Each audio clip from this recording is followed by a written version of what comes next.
And we are back. And before we get into our second conversation for today, we started this morning with our eye on the news on COP27 and the lingering issues surrounding climate change and the overarching view of protecting humanity when it comes to the rapid changes of climate, the global warming, the change of environment, and so have you. And we are experiencing that not on a daily basis in our eyes, but globally, we know that it's happening and it's coming forth at high speed. It is. It is. There's an intrinsic connection between man, the environment, and the world we live in. And so there are times when we believe, for whatever reason, that our actions are in isolation of the global picture, so to speak. Yeah. And the idea of climate change brings it home that there is this interconnection with humans, their environment, and how humans and their environment impact the overall climate, right? I could recall as a child, April, where global warming was the thing, right? This may have been somewhere in the 90s early. The buzz was global warming and how pollution and the consumption of fossil fuels is creating this greenhouse effect. And then there's this gaping hole in the ozone layer, and all of these things I recall as a child. And the conversation hasn't really gone anywhere in terms of a viable solution to curbing certain patterns and behavior. As a matter of fact, if you ask me, the conversation has only gotten more complex when you look at a rapidly developing world, right? I watch a lot of documentaries on various social, economic, political issues and what have you, and to see everything come together. And this is the perfect example of it. You have COP27 that is currently taking place in Egypt, where this is a meeting of scientific minds, political minds, economic and business, commercial minds, and what have you. The conservation community is out heavy in full force as well. And so this represents various and multiple levels and factors in our society, regardless if it's from a national perspective or the global society. The point is that you have all of these interest groups that play a critical role in it. But everything, if you ask me, everything ultimately boils down to a political will. So that at the end of the day, if you're having certain discussions that are impactful and meaningful in order to put certain things into effect, you have to have the people who are at the policy level that can come down enough to implement and to see and enforce the implementation. I agree. I like that you discussed it as a conversation that has been happening since you were young. But I'll take it a step further just to remind our viewers that climate change, global warming, the earth changing, the environment changing is not new. This has been happening since the existence of the earth 14 billion years ago, right? But what is different about human beings and us and the environment is that we are the only species on this planet that has manipulated the environment for our lifestyle. We're the only species that has fast progressed and created agriculture in a way that we're able to settle and stay and grow and progress. We're the only species. We create civilization. To create that. And one of the things that always brings me back to that, to center focus with that is, for example, Hurricane Lisa, right? All of us are setting up, preparing, putting our plywood, making sure that all of our stuff so that we are safe in our space from Lisa. And as we're doing this, I'm sitting outside and I'm contemplating, and all the birds are gone. All the ants are gone. It's still because the animals have left, because they know that they can't do anything about that circumstance except move, right? Well, I'll stick a pin, not solely for the purpose of good humor, but to make a point nonetheless. Yes. I agree with you when you say all the animals are gone. The cockroaches come out then, and that's when you know our weather is out there. Right? No, but it's just to say that that we have done it. And one of the reasons why it's important that we have this conversation is so that humans understand that, yes, the earth has been changing. Yes, climate change has always been happening, but we have fast forwarded in the name of progress and innovation. But there's a two-pronged approach, if you ask me, from a completely layman's perspective, no scientific background or what have you, just a common sense approach, right? To say that on one hand, we're talking about climate resilience, right? What we need to do to ensure that the homes and structures that we're building can withstand certain categories of natural disaster and what have you. That's on one hand. But on the other hand, we should equally be looking at what we can do to curb certain behaviors that contribute to where we are and what is taking place in this so-called phenomena, right? So you have to look at it from both ends, right? Like, okay, I need to build a concrete structure with a roof that can withstand certain, winds based on miles per hour and what have you. Okay, great. That's what I need to do at my level to secure my own property. But what am I doing in the general context in terms of how I'm using fuel, in terms of how I'm consuming non-renewable energy resources and what have you? See, that's another part of the conversation, right? So you can't just be looking, in my opinion, at, okay, well, let's do this without taking into consideration the other. Yeah, it's also a personal responsibility of being self-aware. And I say this to say that whenever you are buying certain products that are made from certain resources or and then you throw it in the trash. You don't think about where the trash goes afterwards, and then you don't think about where that dump goes afterwards.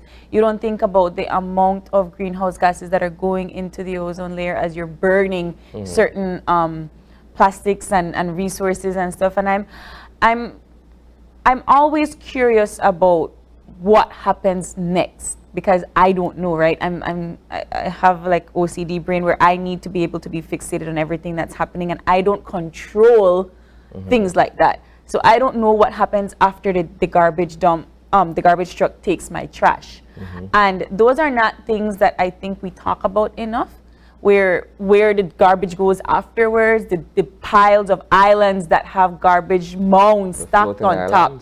And those are things that we should be aware of because we contribute to it. Well, that is a daily basis. It starts with a personal interest to want to be enlightened. Right. I'll give you this example.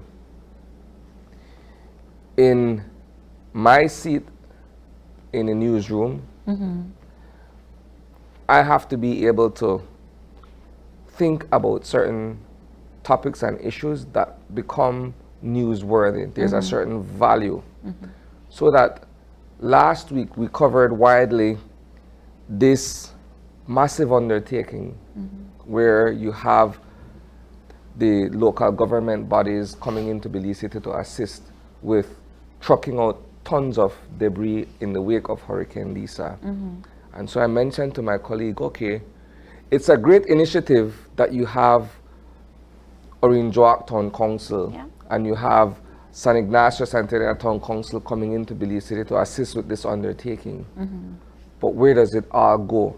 And how is it being managed? So that's another part of the conversation, which ties into what you're saying, right? So while we're trying to beautify Belize City again in the wake of a natural disaster, the amount of debris that is being removed out of the city it has to go somewhere. It has to be managed in such a manner where it is not adversely affecting the environment, right? And so that is a part of the conversation, right? I think in the round, when you look at certain things, you have to factor in how we are able to do certain things sustainably, including solid waste management. And that's just here in Belize. I can't imagine we that have barely a population of 400,000 people, how we try our best to manage waste production, right? Yeah.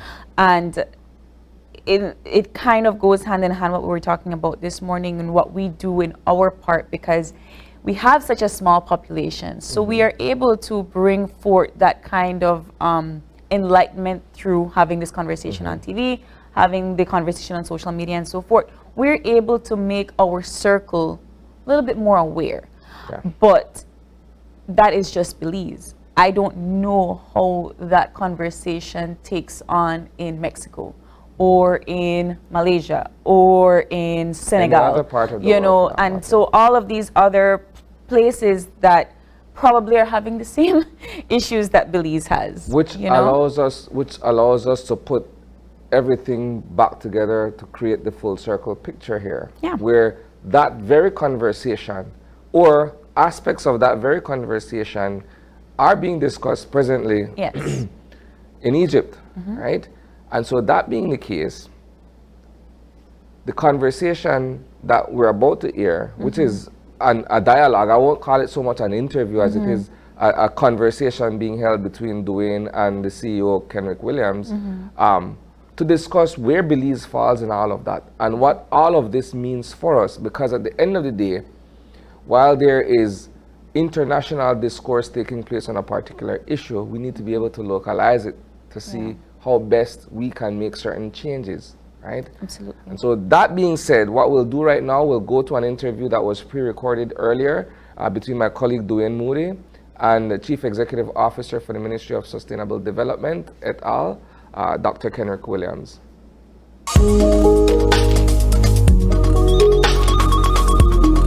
All right, good morning, guys. I am here in Sharm el Sheikh, Egypt, for COP27. Sitting in with me today is no other than CEO for the Ministry of Sustainable Development, Climate Change and Disaster Risk Management, Dr. Kenrick Williams. Sir, let's talk straight into it. COP27, what is it that we as Belizeans should expect for Belize from out of this COP, dubbed the Implementation COP? Right. Well, what we're looking at are the key thematic areas for the COP, right? We're looking at key things like mitigation, adaptation, all the agenda items related to these things. Article 6, the various components of that article having to do with market and non-market aspects of the article. It has to do with other key areas, of course, finance, loss and damage.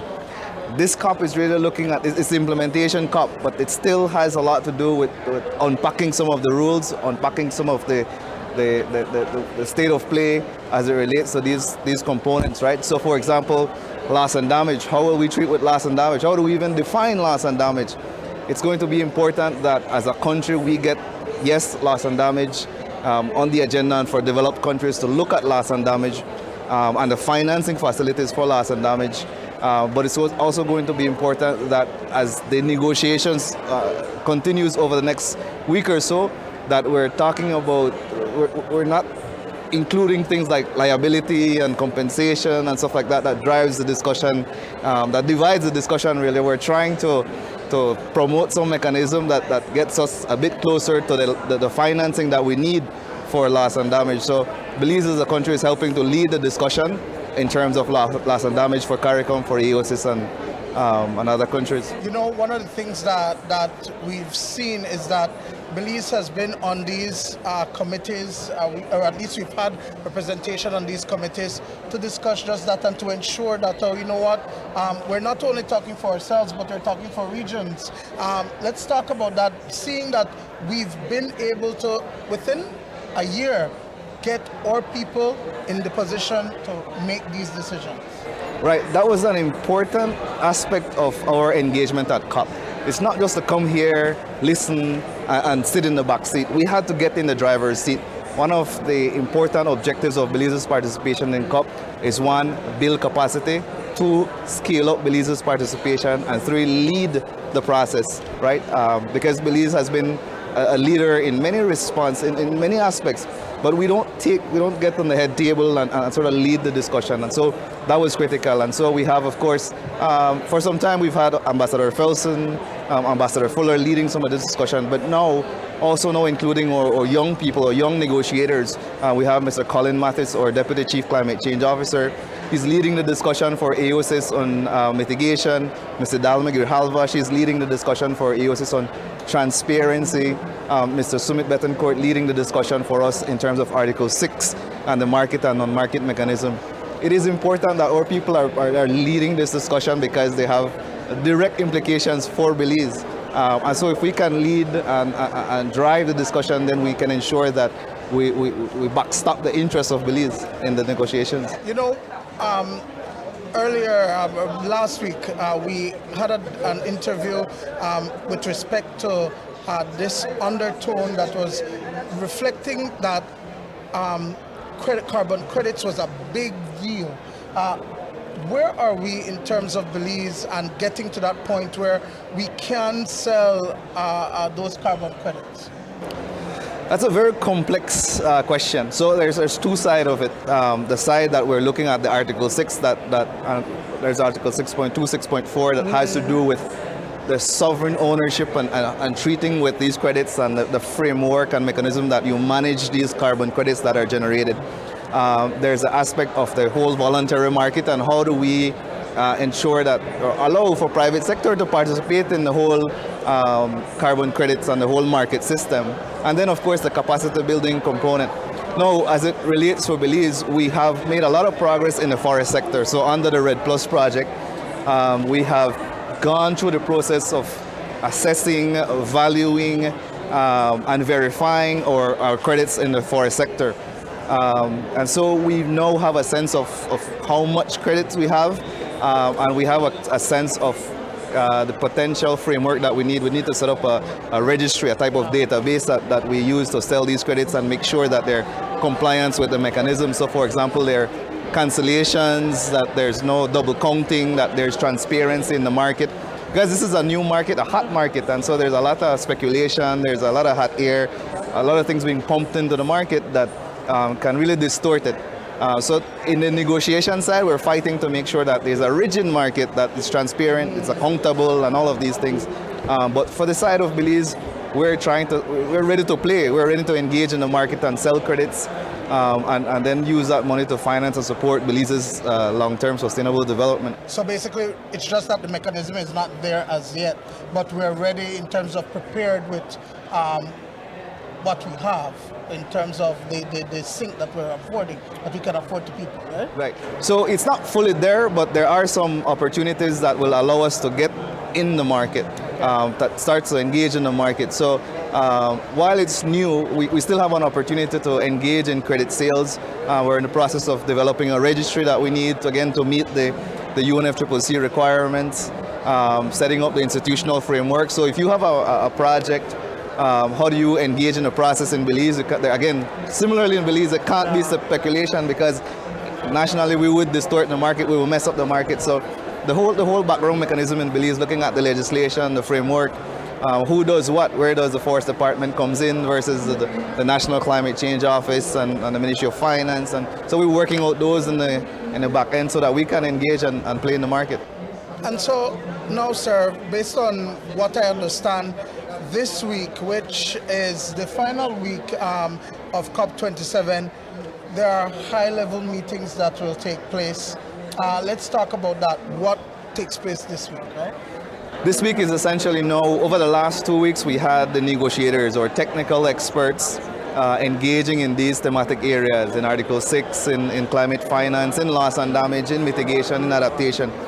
This week, the ministers come in and hopefully try to close the deals. So on these respective negotiation topics, there are potential conclusion. There are some texts that the ministers now scale up and negotiate. So over the next couple of weeks, Minister Habet, who is the head of delegation, will be leading some thematic areas for the AOSIS team, similar to our technical experts who lead.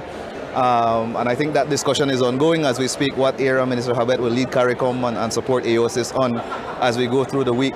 And so he may support different areas of the debate depending on where we are.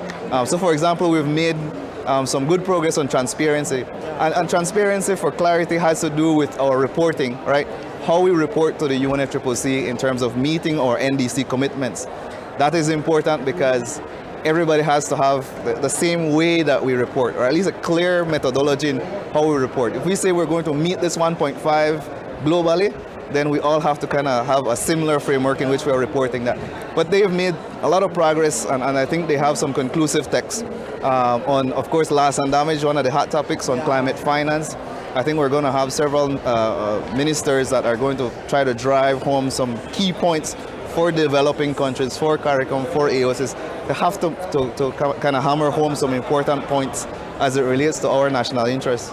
And that it comes back to that, right? Where even though we're here and you have all these heads of government here talking, it's always bringing it back to what is the interest for Belize, yes. Right? Yes. So how do we ensure that we're meeting our interests, or there's a red line that we're not going to cross, or not going to allow anybody to take away from what Belize needs to benefit from? Right.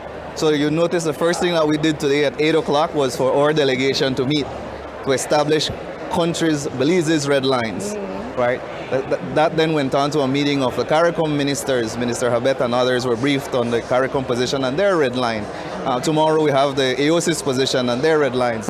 So the first thing that we do is to ensure, so all of our negotiators, presented to Minister Habet and I this morning those key negotiation points, the implications for Belize, the implications for CARICOM, what are some of the red lines, some of the sticking points, the pressure points, so that could then guide our engagement over the next couple of days as it relates to the negotiations at the ministerial level. And then, sir, I need to ask, and because while this is going to continue, guys, for the rest of this week, and we will be getting regular updates, I have to ask, since I have you here, CEO, about Hurricane Lisa. Just 2 weeks ago, or maybe only 10 days ago, Belize was struck by Hurricane Lisa. I know that there have been several damage assessments done. Can you give us an update? Did we fare off well with Hurricane Lisa, given everything? Generally, I think from the aspect of preparedness, I think we're relatively prepared as a country. Where we are right now really is that we're in the sort of transition from that immediate disaster response to the medium-term recovery phase. So over the last 10 days, what we've done is the immediate disaster response, so supporting people with food packs, supporting people with water and supply materials like tarps and other things that people need right away in order to be able to respond. Then there is a phase of now transition, providing people with sort of long-term support,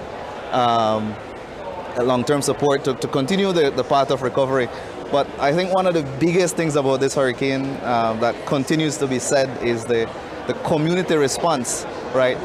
We had the sort of both the national level response and the community response, because I don't think we've seen our government, we've seen the Prime Minister on the ground responding to support the disaster. We've seen or uniformed military, Coast Guard, that help to support the process. And then the community on the ground, every man, woman, and child coming out, every NGO and other entities, universities coming out and supporting the process of building back. We are in the process then of also doing the damage assessment. We have submitted a preliminary damage assessment. So the process is there's an initial assessment, there's a preliminary damage assessment that we submit to our partners. We have estimated plus or minus about $75 million or so in damages as a result of the Hurricane Lisa, and then we continue now the full-scale damage assessment. What is going to be important for us and what we want to do very differently is that we want to do very comprehensive damage assessment. which is not a rapid analysis of, okay, your house get destroyed, it's more or less cost this much, but we're looking at the broad scale. What are the damage for each sectors?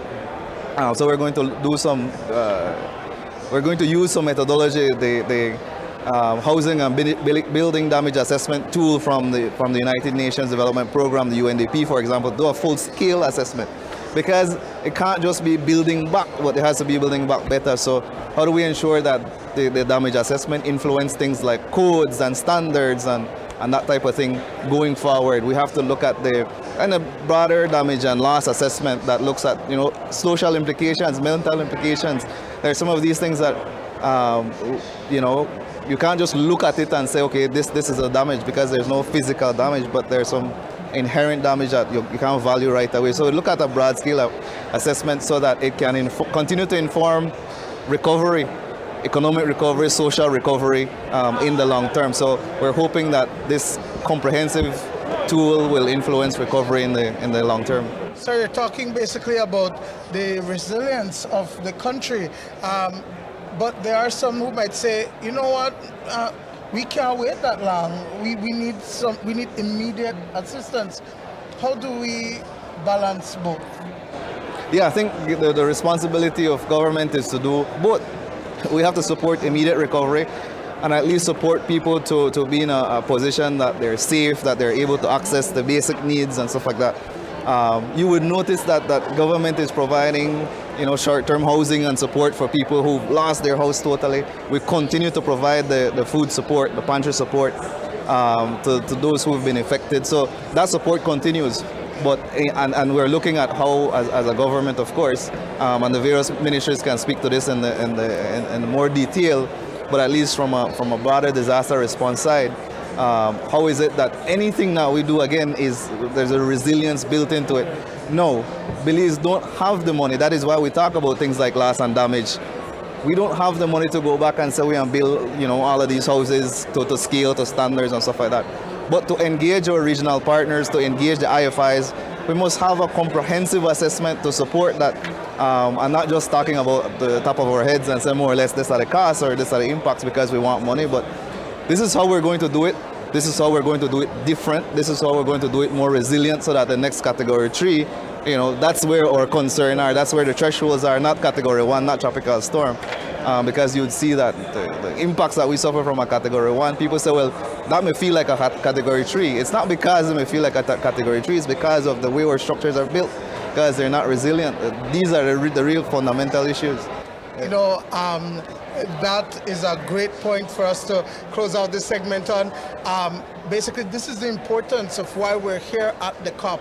Loss and damage, getting it on the agenda is a big deal, because this is where Belize would be able to access these kinds of funding to help with building these same resilient structures, to help with our recovery, or at least to be completely resilient to storms, like you said, to hurricanes, category 1, 2, maybe up to a 3. But yes, this is the importance of COP27, and we will be bringing you more every day on what is happening here on the ground and what our Belize delegation is doing. We're here in Sharm el Sheikh, Egypt, for COP27. Back to you guys in the studio.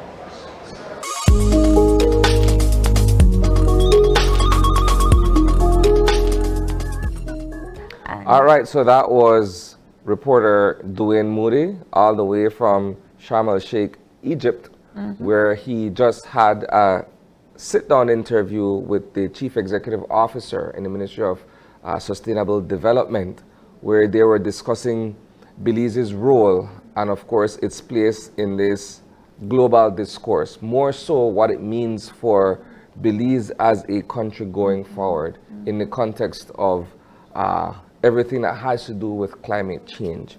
All right, so as I mentioned earlier, this, of course, is part of an ongoing coverage that we are providing to our Belizean viewers, and of course, for our viewers outside of the country who are interested in this particular issue as it affects all of us. So certainly, you will be able to get this as well in our newscast this evening. What we'll do at the moment is take a commercial break, and when we return, it's to wrap up our show for this morning. Stay tuned.